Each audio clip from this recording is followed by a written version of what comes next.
인사할까요? 반갑습니다. 평안하셨습니까? 한 주간 잘 지내셨습니까? 예, 먼저 말씀 보겠습니다. 사도행전 8장 14절로 24절까지 말씀을 보겠습니다. 200쪽, 신약성경 200쪽.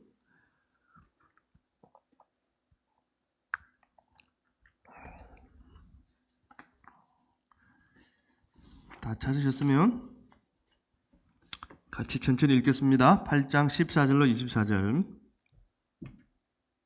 시작.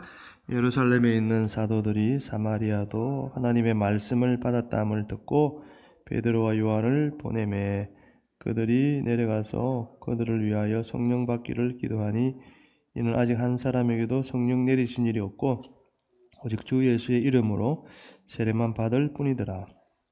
이에 두 사도가 그들에게 안수하며 성령을 받는지라. 시몬이 사도들의 안수로 성령 받는 것을 보고 돈을 들여 이르되 이 권능을 내게도 주어 누구든지 내가 안수하는 사람은 성령을 받게 하여 주소서 하니 베드로가 이르되 네가 하나님의 선물을 돈 주고 살 줄로 생각하였으니 네 은과 네가 함께 망할지어다. 하나님 앞에서 네 마음이 바르지 못하니 이 도에는 네가 관계도 없고 분깃될 것도 없느니라. 그러면 너희 이 악함을 회개하고 주께 기도하라. 혹 마음에 품은 것을 사하여 주시리라. 내가 보니 너는 악독이 가득하며 불의에 매인 바 되었도다. 시몬이 대답하여 이르되 나를 위하여 주께 기도하여 말한 것이 하나도 내게 임하지 않게 하소서 하니라. 아멘. 좀 사순절이죠. 좀 더 우리가 우리 주님의 십자가를 좀 묵상하는 그런 기간인데요. 자, 오늘 그런 의미에서 오늘 이 본문을 가지고 또 주신 하나님의 말씀을 좀 더 마음에 새기를 원합니다. 마음그릇이라는 제목으로 말씀을 전하겠습니다. 세상에는 돈이면 못하는 것이 없습니다. 돈이면 다 되는 것 같습니다. 예를 들어 미국에 재수들이 있는 곳이 어디입니까? 감방 아닙니까? 근데 재수가 돈을 내면은 더 좋은 감방으로 옮겨서 편안하게 감옥 생활을 할 수 있답니다. 하루에 82불만 더 내면, 82불을 내면, 본래는 공짜죠. 그러면 10명 이렇게 공동체 생활을 하지 않습니까? 근데 힘들다. 돈 더 줄 테니까 나를 편안한 감방을 옮겨달라. 그러면 그렇게 된다는 거예요. 감방에서 돈이 통합니다. 우리가 또 생활할 때, 우리 병원에 갈 때 스페셜 닥터 한번 예약 잡으려면 최소한 1, 2주, 길게는 한 달, 2달 그렇게 걸리지 않습니까? 근데 연회비를 내면 바로 진료를 받을 수 있답니다. 연회비는 지역에 따라 다른데요. 병원에 따라 다른데 1,500불, 25,000불까지 이렇게 옵션이 있습니다. 그걸 내면은 바로 그냥 전화 한 통화로 날짜를 잡고 스페셜 닥터를 만나 진료를 받을 수 있다고 합니다. 참 돈이 좋죠? 검은 코뿔소, 이게 희귀종인데 멸종 위기에 있습니다. 그래서 이걸 사냥하면 안 됩니다. 근데 이것도 돈만 내면 가능하대요. 15만 불 내면. 오늘날 우리는 돈만 주면 사람도 팔고 양심도 팔고 심지어 정의도 파는 그런 물질 만능주의 세상에 살고 있습니다. 법관에게도 뒤에 돈을 살짝 찝어주면 판결을 자기에게 유리하게 내려준다는 거예요. 이게 돈 앞에 장사가 없습니다. 몇십억을 툭 던져놓고 내 좀 사정 좀 봐달라 그러면 안 봐줄 사람이 아무도 없는 거예요. 옆에 아무리 그 사람이 힘들고 어려워도 돈 받아먹은 사람 편을 드는 거예요. 이게 세상입니다. 그런데 아무리 큰 돈을 줘도 절대로 못 사는 것이 있습니다. 그건 돈을 이 세상을 다 줘도 못 삽니다. 그게 뭘까? 오늘 이 질문의 답을 찾아보도록 하겠습니다. 자, 오늘 본문 14절 이렇게 시작합니다. 시작. 예루살렘에 있는 사도들이 사마리아도 하나님의 말씀을 받았다 함을 듣고 베드로 요한을 보내매. 배경이 스데반 집사가 돌에 맞아 죽고 난 뒤에 예루살렘에 핍박이 임했지 않습니까? 그러니까 사도들만 남겨놓고 다 흩어졌죠. 그런 상황입니다. 그래서 지금 예루살렘에 있는 사도들이, 예루살렘을 지키고 있던 사도들이 이 말입니다. 이들이 무슨 이야기를 듣냐면은 사마리아에도 하나님의 말씀을 받았다는 소식을 누군가를 통해 듣게 되었던 것 같습니다. 그런 상황입니다. 사마리아에도 하나님의 말씀이 들어갔다? 이게 믿기지 않은 일이죠. 그래서 사도들이 그 소리를 들었다 이런 소리인데요. 사마리아가 어떤 곳입니까? 여기 지도가 있네요. 본래는 이게 솔로몬 왕 때까지는 하나였죠. 통일왕국입니다. 사울, 다윗, 솔로몬. 근데 솔로몬이 죽고 이게 나눠졌죠. 남유다, 북이스라엘. 이렇게 나눠졌습니다. 분단이 되었습니다. 이때 여기 사마리아가 있죠. 사마리아는 북이스라엘의 수도였습니다. 근데 우리가 아는 것처럼 BC 722년에 북이스라엘이 이게 아시리아 제국, 아수르라 그러죠. 이 제국이 침략을 해와가지고 이제 어떻게 됩니까? 멸망을 하게 됩니다. 722년 역사적으로.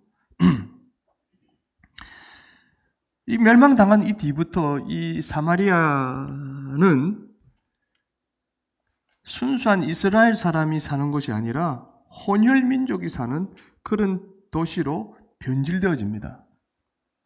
그게 무슨 뜻이냐면은 이방인이 쳐들어와서 이 이방인이 여기 살게 되면서 본래 이스라엘 사람들하고 결혼을 하게 되는 것이죠. 그러니까 거기서 태어나는 후손들은, 자녀들은 다 이제 혼혈 민족이 되는, 혼혈인이 되는 것입니다.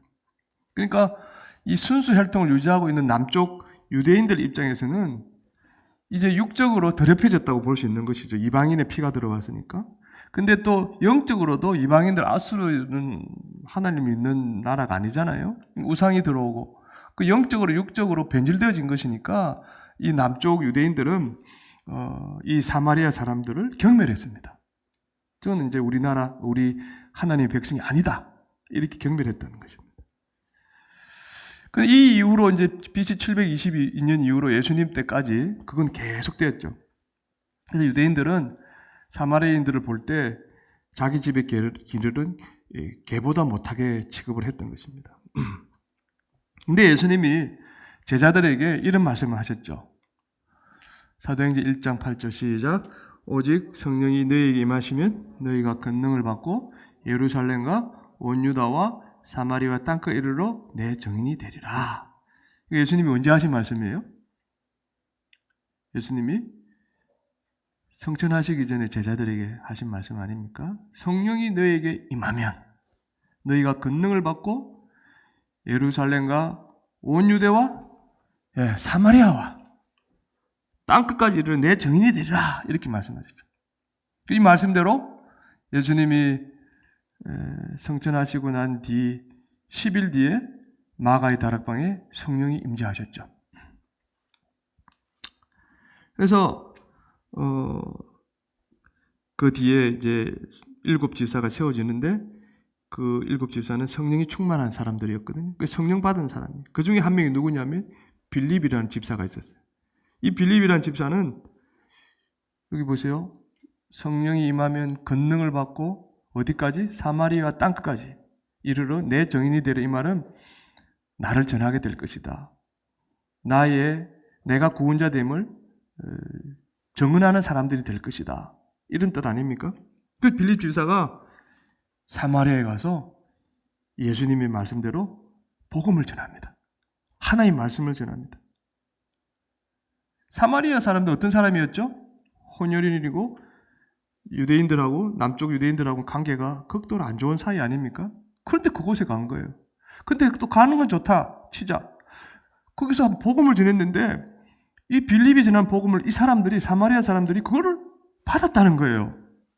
있을 수 없는 일이 일어난 겁니다. 관계적인 면을 볼 때는 빌립이 전하는 말을 들을 이유도 없고 배척해야 되는 게 맞습니다. 그런데 사마리아의 사람들이 그 복음을 받아들였다는 거죠. 그러니까 이 말을 듣고 이거 진짠가? 예루살렘에 있는 사도들이 확인하기 위해서 사람을 보내는 거예요. 누구를 보냅니까? 베드로와 요한. 이들도 사도죠. 사마리아 보냅니다. 그 다음 15절 16절 시작.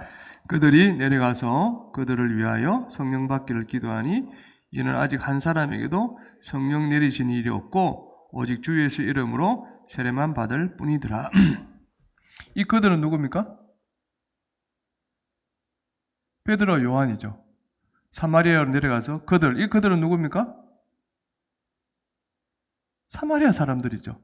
베드로와 요한이 사마리아로 내려가서 사마리아 사람들을 위하여 성령 받기를 기도했다. 이렇게. 왜 이런 기도를 했을까? 예, 그 뒤에 이유가 나오죠. 사마리아인들이 하나님의 말씀을 듣고 받기는 했는데 세례만 받았다. 성령을 못 받았다. 그래서 그들에게 성령 받도록 지금 기도를 한 거예요. 바꿔 말하면 사마리아인들은 빌립이 전하는 복음, 예수님이 구원자입니다. 예수님을 믿으면 천국에 갈 수 있습니다. 이 복음을 듣고 그것을 까딱까딱 사실로 인정은 했지만 그것이 마음으로 우러나서 믿는 단계까지는 가지 못했다는 거예요. 여러분, 아는 거하고 믿는 거하고는 다르죠? 그러니까 사마리아 사람들이 복음을 듣고 그것을 알게 되었고 인정은 했다는 거죠. 지식적으로. 그러나 진짜로 그것이 마음으로 우러나와서 믿음으로 받아들이지를 못했다는 것입니다.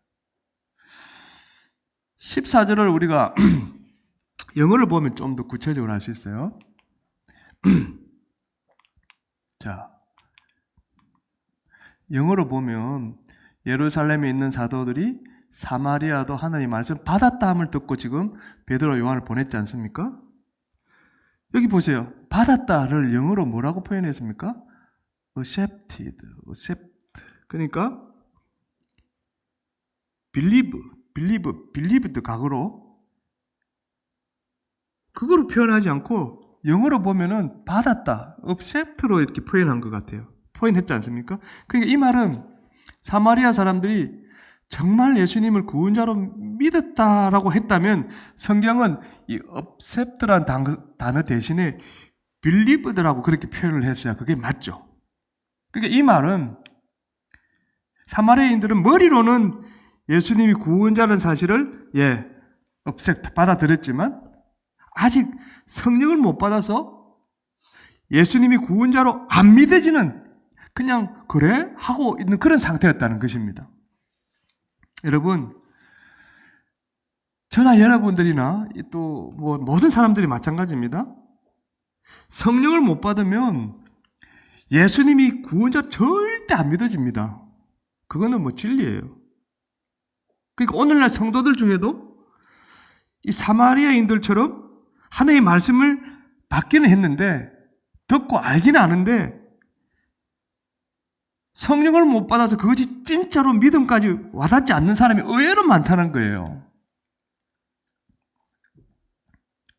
어쩌면 우리 중에도 미안합니다만 머리로는 수도 없이 예수님이 구원자로 들었기 때문에 그렇지, 예수님이 구원자야 이렇게 이해는 되는데 아직까지 실질적으로 안 믿어지는 사람이 있을 수 있다는 거예요.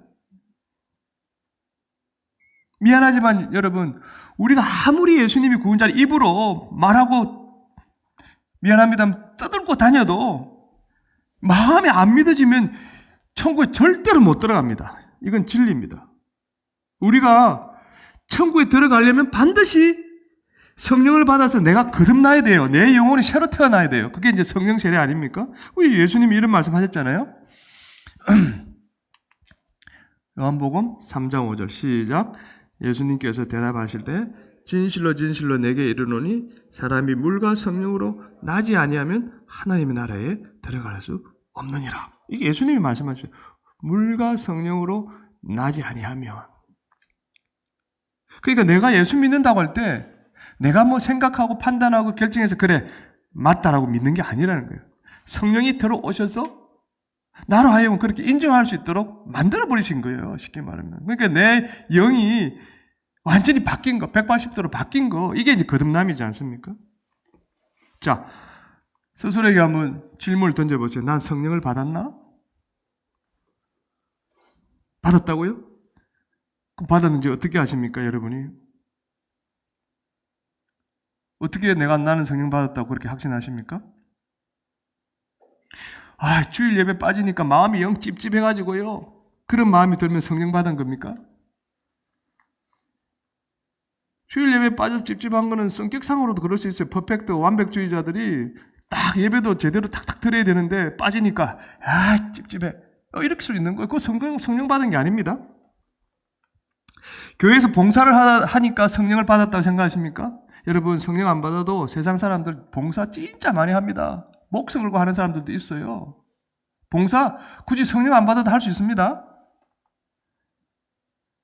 또 어떤 부흥회에 참석했는데 눈물이 펑펑 흐르면서 방언이 터졌다 싶지다. 방언이 나도 모르게 방언이 터졌어요. 그럼 그것이 성령 받은 증거일까요?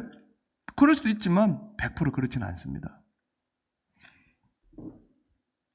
좀 거룩하게 살 때는 내가 성령을 받은 것 같고, 그래, 내가 성령을 받았어. 그런데 막 믿음 생활 잘못할 때는 성령을 못 받은 것 같아서 불안한 사람들도 있을 거예요. 자, 그렇다면 우리가 성령을 받았는지 안 받았는지 어떻게 알 수 있습니까? 이 질문의 답을 알려면 오늘 시몬이라는 사람에 대해서 알아야 됩니다.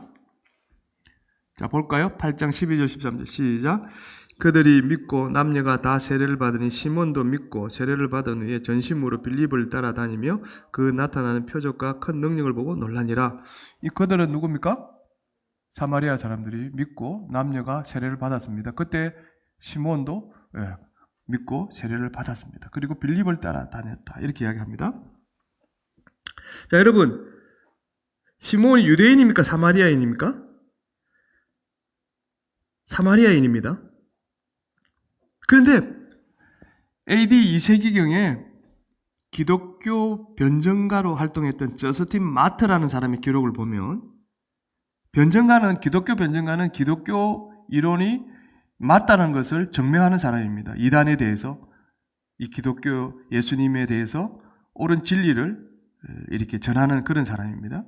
저스틴 마트라는 사람이 있었는데 이 사람이 AD 2세기경, 그러니까 사도들이 다 죽고 난 뒤에, 그죠?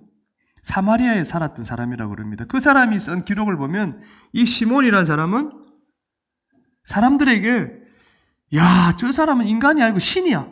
신으로 불릴 만큼 마술을 잘 부렸다고 합니다. 그러니까 마술을 부리는데 그냥 대충 부리는 게 아니고 사람이 할 수 없는 그런 마술을 이렇게 보여주니까 그걸 보는 사람들이 저 시몬이 인간이 아니고 사람이다. 이렇게 불릴 정도로 마술을 잘 부렸다는 뜻입니다. 신처럼 대접받고 있던 시몬이 근데 세례를 받은 후부터 누구를 다녔다고요? 빌립 집사님. 시몬이 빌립이 뭘 하는지 구경하려고 쫑쫑쫑 따라다녔을까요? 아닙니다. 그럼 이유가 뭐냐? 시몬이 빌립을 보니까 빌립은 자기처럼 사람들의 눈을 속여서 마술을 하는 것이 아니라는 걸 이 사람이 알았던 거예요. 그러니까 진짜 기적을 일으키고 있는 것을 보았던 것입니다. 누가요? 이 시몬이 빌립을 보면서 그걸 그때만 따라다닌 거예요. 그러니까 빌립을 통해서 나타나는 이 기적이 신적인 능력이란 거야.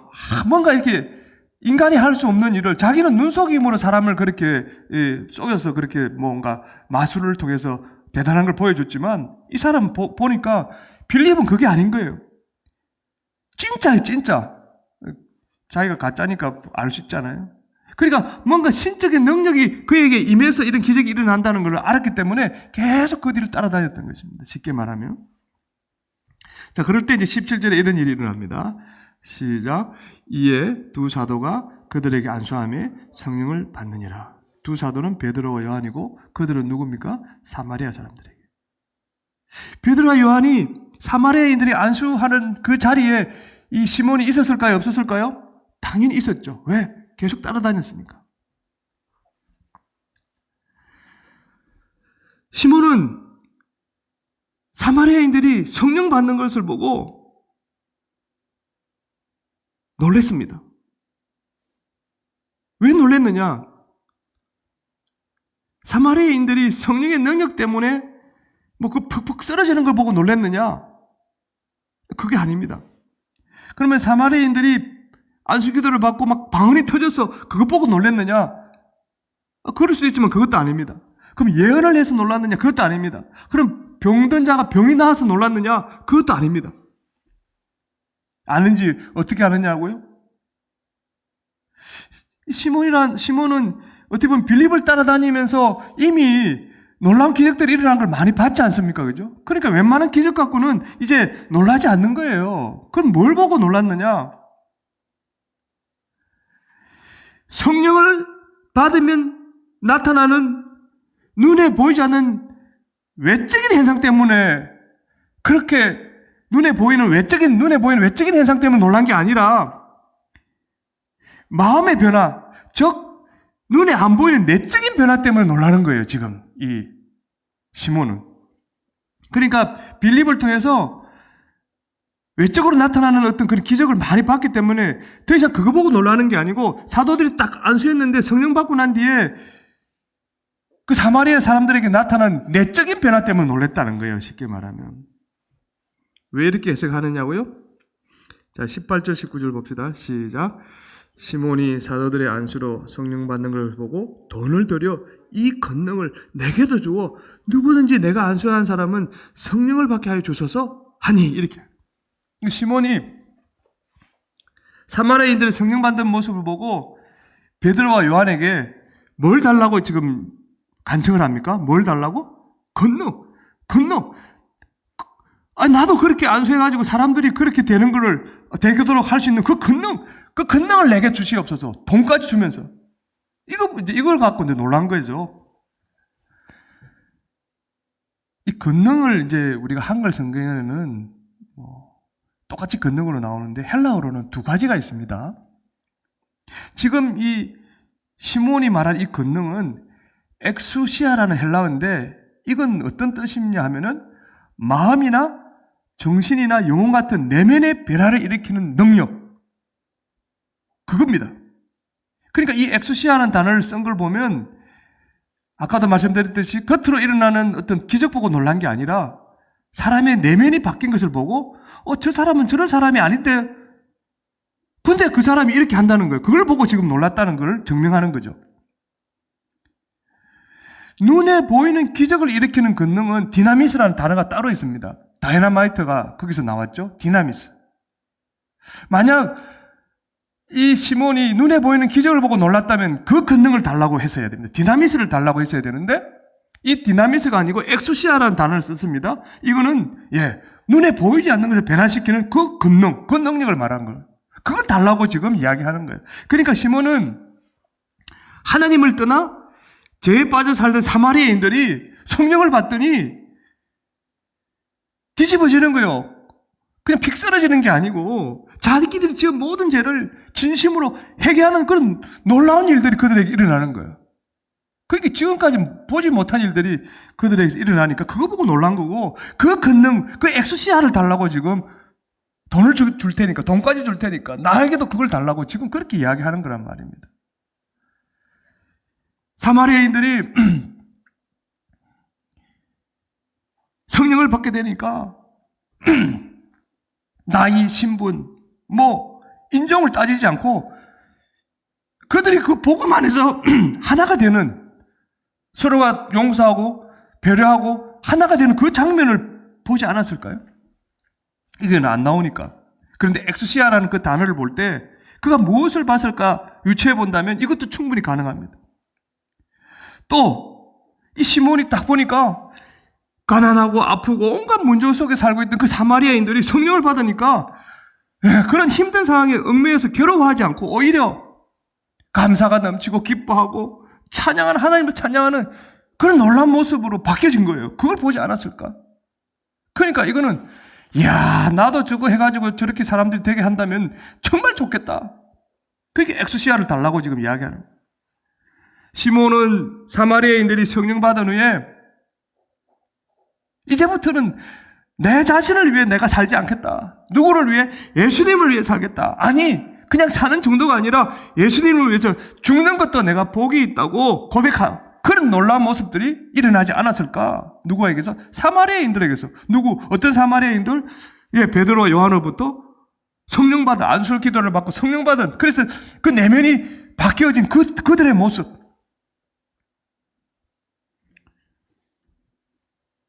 그래서 시몬은 사람의 마음을 변화시키는 이 성령의 능력을 돈으로 내가 돈을 줄 테니까 나에게도 이걸 달라고. 이제 내가 거짓으로 사람을 속이는 그 마술 집어치우고 나도 안수했는데 사람들이 이렇게 뒤집어지는 거, 내면이 바뀌어지는 거, 그런 권능을 내가 갖고 싶다. 이 말이에요, 실은. 지금 사마리아인들이 성령을 받았다고 그랬는데 지금 이 시몬이 돈으로 그 권능을 사겠다는 이 내용을 가지고 뭘 보았길래? 라는 어떤 질문 앞에 아마 사마리아인들이 이런 내적인 변화의 어떤 모습들을 보여줬기 때문이 아닐까 이걸 말하는 겁니다. 자, 오늘날 우리도 성령 받으면 우리에게 어떤 변화가 일어납니까? 갈라디아서 5장 22절 23절을 보면은 사도 바울이 이런 말을 했죠. 한번 읽어볼까요? 시작. 오직 성령의 열매는 사랑과 희락과 화평과 오래 참음과 자비와 양선과 충성과 온유와 절제니 이 같은 것을 금지할 법이 없다. 성령이 임해서 일하는 열매가 나타나는 것을 세상 법이 그것을 제어할 수 없다. 이 말이거든요. 성령을 받으면 당연히 그 성령이 씨앗이 되어서 열매를 맺게 되어지는데 그 열매들이 이렇게 나타난다. 이 말이거든요. 사실 이 열매는 여기 단수로 되어 있는데 사실은 예수님의 모습을 이야기하는 겁니다. 예수님의 9가지 열매지만 사실은 한 사람 예수님에 대해서 설명하는 거예요, 실은. 근데 우리가 성령을 받고 예수님을 믿게 되어지면 우리 안에도 저런 모습이 나타난다는 거죠. 사랑, 제일 먼저 사랑. 여러분, 성령 받으면 이 사랑이라는 열매가 맺힌다는데 이게 갑자기 뭐 우리가 예수님처럼 내가 미워하던 원수까지 사랑하는 사람이 된다는 그런 말입니까? 그래 될 수도 있죠. 그러나 그거보다는 이 사랑으로 번역된 이 헬라어는 우리가 알듯이 아가페입니다. 아가페는 인간을 구원하시려고 사랑하는 아들을 십자가 못 박아 죽인 그 하나님의 무조건적인 사랑, 그걸 뜻하거든요. 희생적인 사랑. 따라서 우리가 성령이 들어오게 되어지면 그 전과 비교해 볼 때 하나님의 조건 없는 사랑을 내가 받았고 그것이 성령에 의해서 내 안에 믿음으로 와닿았기 때문에 내가 진심으로 죄를 회개하고 이제는 하나님과 이웃을 사랑하며 살겠다고 그 마음이 바뀌어진다는 거예요. 그것이 사람에 따라 정도는 다르겠죠. 뭐 예수님처럼 원수마저도 갑자기 사랑하는 사람도 분명히 있을 것입니다. 그러나 그거보다는 그런 생각조차 없었는데 나는 이제 하나님을 사랑하고 이웃을 사랑하며 살겠다는 그 마음이 쑥 들어온다는 그런 뜻이 더 클 거예요. 그런 고백을 경험하게 된다는 것입니다. 저와 여러분의 이런 경험이 있을까요? 또 성령 받으면 희락, 기쁨이지 않습니까? 성령을 우리가 진짜 받았다면 그 과거에는 조금 어려운 상황이 닥치면 그냥 염려하고 근심하고 걱정에 푹 빠져 살았다면 이제는 그게 아니라는 거예요. 내가 받은 구원이 너무 기쁘기 때문에 이 상황하고는 내가 비교할 수 없을 정도로 기쁘다는 그것이 더 크다는 것이죠.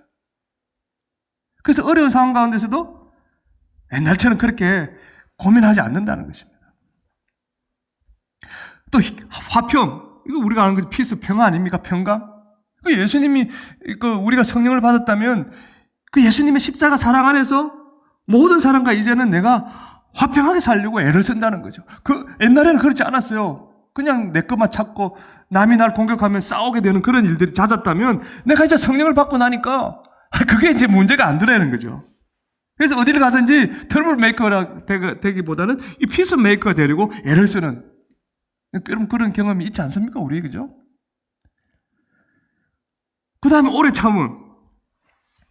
성령을 받았다면 문제들이 막 태풍처럼 뭐 해오리 바람처럼 우리 인생에 휘몰아쳐도 이제는 저것도 하나님의 섭리야. 하나님의 계획이야.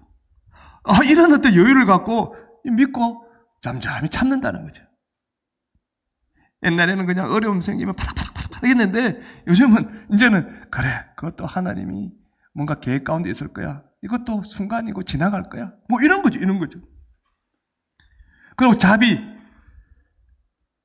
사람의 영혼을 불쌍히 여기고 그들에게 뭔가 도움을 주려고 하고 친절을 베풀게 된다는 그런 뜻이지 않습니까? 또 양선은 보면은 goodness, 좋은 일이라는 뜻입니다. 선한 일이라는 뜻입니다. 그러니까 하나님이 기뻐하는 착한 일을 하려고 하는 그런 마음들이 일어나는 거죠. 양선. 그리고 충성. 하나님이 기뻐하는 봉사를 신실하게 한다는 것입니다. 충성의 의미는 일관되다는 것입니다. 하고 싶으면 하고 말면 말고 들락달락 하는 게 아니라 한 번 맡았으면 끝까지 그것을 감당한다는 그런 뜻이거든요. 성령이 내 안에 들어오면 옛날에는 뭐 시험 들면 집어치우고 내가 하기 싫으면 말았지만 이제는 이것도 내게 하나님이 내게 주신 사명이라고 생각하고 끝까지 어떤 환경에 좌우되지 아니하고 딱 한다는 그런 뜻이죠. 그게 충성입니다. 성령이 들어오면 그래 되는 거예요. 또 온유. 억울하게 욕을 먹어도 다투지 않고 마음을 딱 가다 넣고 지키려고 노력한다는 온유. 절제. 내가 좋아해도 하나님이 싫어하는 일은 내가 안 하려고 애를 쓴다. 옛날에는 내가 하고 싶은 대로 사는 거예요. 그거 죄인지도 몰랐어요. 근데 성령이 들어오니까 이제는 그거 그렇게 안 되더라는. 그거는 하나님이 원치 않는 일이니까 내가 더 이상 안 하겠다. 이게 절제거든, 절제. 이런 9가지 성령의 열매들, 경험들이 있습니까, 여러분? 이런 경험이 있다면 여러분은 틀림없이 성령을 받았다고 저는 확신합니다. 그러나 교회를 안 빠지고 나오고 여러 가지 뭐 봉사도 하는데 이런 성령의 열매들이 찾아보니까 안 보인다?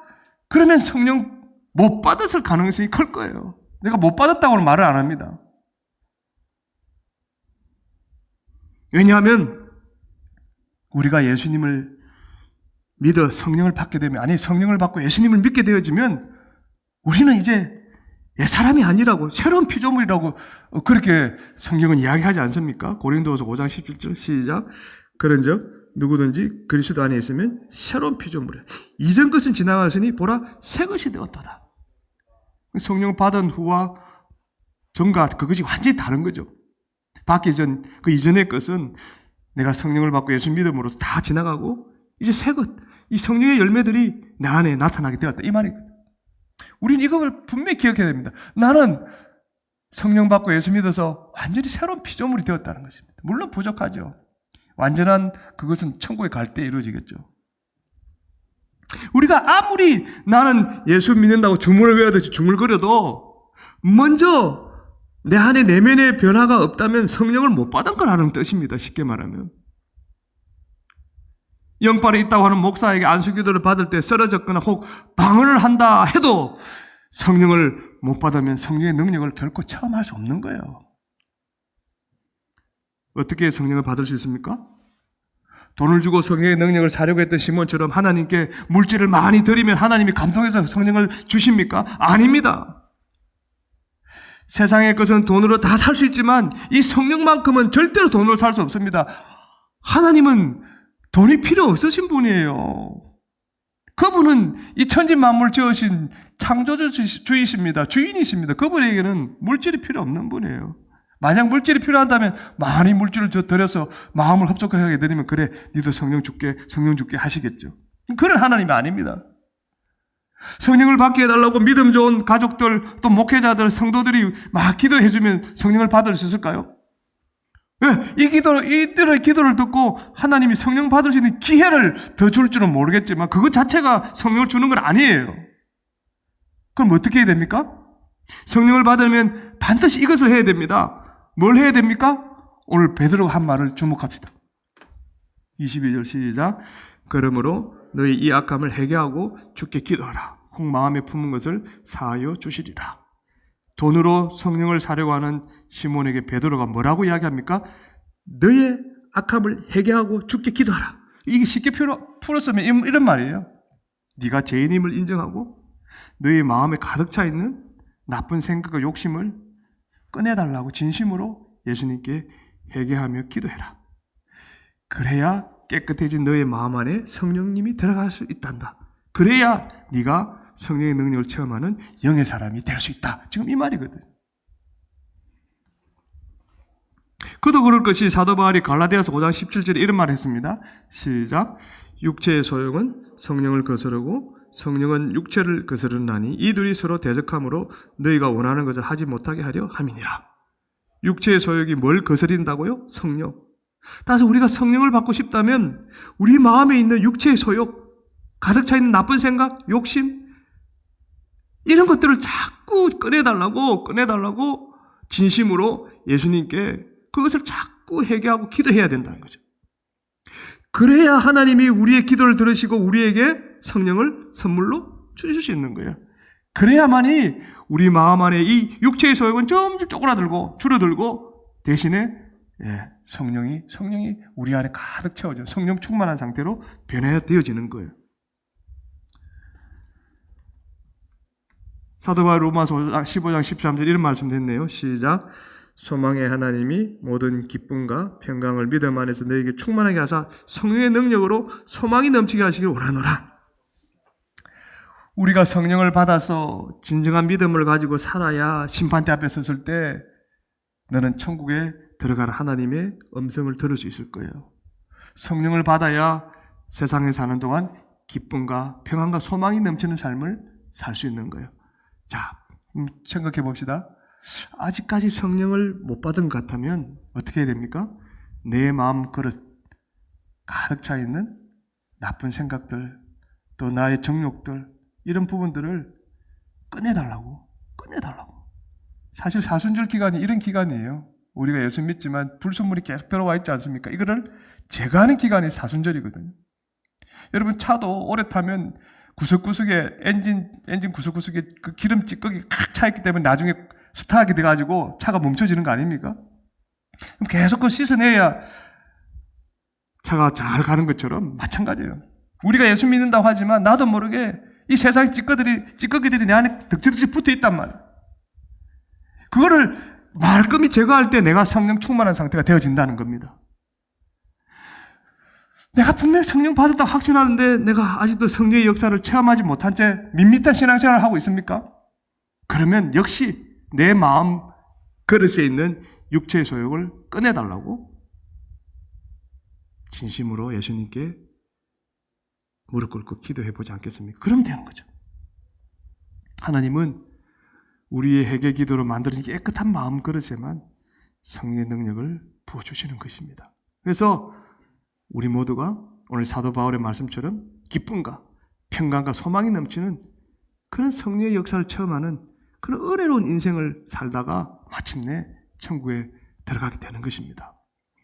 저는 저와 여러분 모두가 오늘 정말 다시 한번 내 안에 성령이 들어와 계신지를 한번 잠잠히 확인해 보시고 성령이 들어오셔서 성령의 열매들이 내 안에 있다면 너무나 감사한 일이고, 그러나 그렇지 않다면 혹시라도 내가 아직 성령을 받지 못한 건 아닌가 한번 하나님 앞에 기도하실 때 하나님 음성을 한번 들어보시고요.